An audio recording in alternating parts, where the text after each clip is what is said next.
Fast news ആരംഭിക്കുന്നു. ഉയർന്ന വിലയ്ക്ക് വൈദ്യുതി വാങ്ങാൻ ഒരുങ്ങി KCB. സെപ്റ്റംബർ മുതൽ അടുത്ത വർഷം മെയ് വരെയുള്ള ഹ്രസ്വകാല കരാറിനാണ് നീക്കം. വിവിധ കമ്പനികളുമായി കരാറിലേർപ്പെടാൻ KCB റെഗുലേറ്ററി കമ്മീഷനോട് അനുമതി തേടി. യൂണിറ്റിന് 12 രൂപ വരെയാണ് വൈദ്യുതി കമ്പനികൾ ആവശ്യപ്പെടുന്നത്.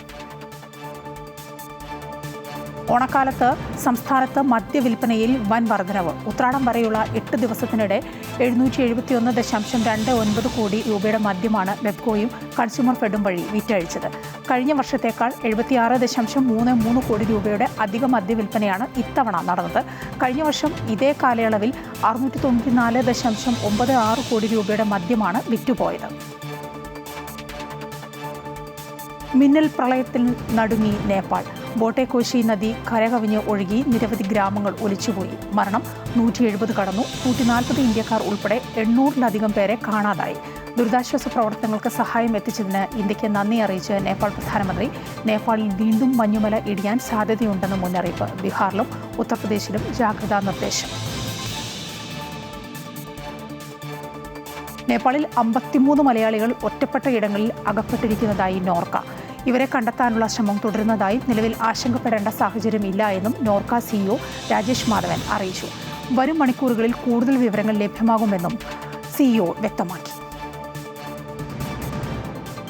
ഇന്ത്യ ചൈന അതിർത്തിയിൽ പ്രശ്നങ്ങൾ പൂർണ്ണമായും ചർച്ചയിലൂടെ പരിഹരിക്കാനും അതിർത്തിയിൽ സമാധാനം നിലനിർത്താനും ധാരണ. ദേശീയ സുരക്ഷാ ഉപദേഷ്ടാവ് അജിത് ഡോവൽ ചൈനീസ് വിദേശകാര്യമന്ത്രിയുമായി നടത്തിയ കൂടിക്കാഴ്ചയിലാണ് തീരുമാനം. 2005 ഒപ്പുവെച്ച കരാറിന്റെ അടിസ്ഥാനത്തിൽ തുടർ നടപടികൾ സ്വീകരിക്കും. അതിർത്തി പുനർനിർണയത്തിനുള്ള ശ്രമങ്ങൾ ഇരു രാജ്യങ്ങളും വേഗത്തിലാക്കും. സൈനിക തലത്തിൽ നടക്കുന്ന ചർച്ചകൾ തുടരാനും കൂടിക്കാഴ്ചയിൽ ധാരണയായി.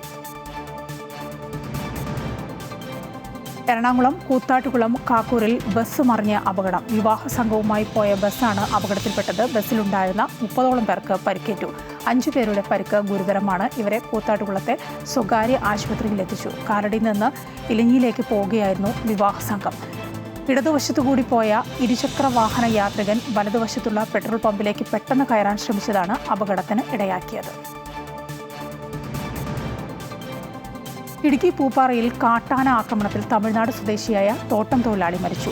തലക്കുളം എസ്റ്റേറ്റിലാണ് സംഭവം. പ്രദേശത്ത് രാവിലെ മുതൽ കാട്ടാനക്കൂട്ടം തമ്പടിച്ചിരുന്നു. ഗുരുതരമായി പരിക്കേറ്റ തൊഴിലാളിയെ ആശുപത്രിയിലേക്ക് കൊണ്ടുപോയെങ്കിലും മരണം സംഭവിക്കുകയായിരുന്നു.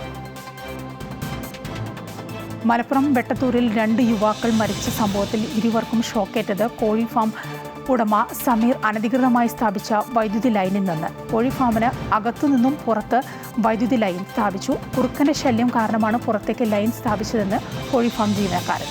കോഴി ഫാം ഉടമ സമീറിനെതിരെ മേലാറ്റൂർ പോലീസ് കേസെടുത്തു. മനഃപൂർവ്വമല്ലാത്ത നരഹത്യയ്ക്കും KCB സെക്ഷനിലെ വകുപ്പും ചേർത്താണ് കേസ്.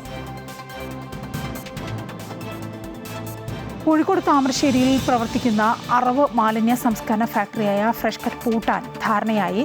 കമ്പനി ഉടമകളിൽ നിന്ന് രേഖാമൂലം ഉറപ്പ് ലഭിച്ചതായി ധാരണാപത്രം ഒപ്പുവെച്ചതായി സമരസമിതി നേതാക്കൾ അറിയിച്ചു. മാർച്ച് 31-നകം ഫാക്ടറിയുടെ പ്രവർത്തനം പൂർണ്ണമായും അവസാനിപ്പിക്കുമെന്നാണ് ധാരണ.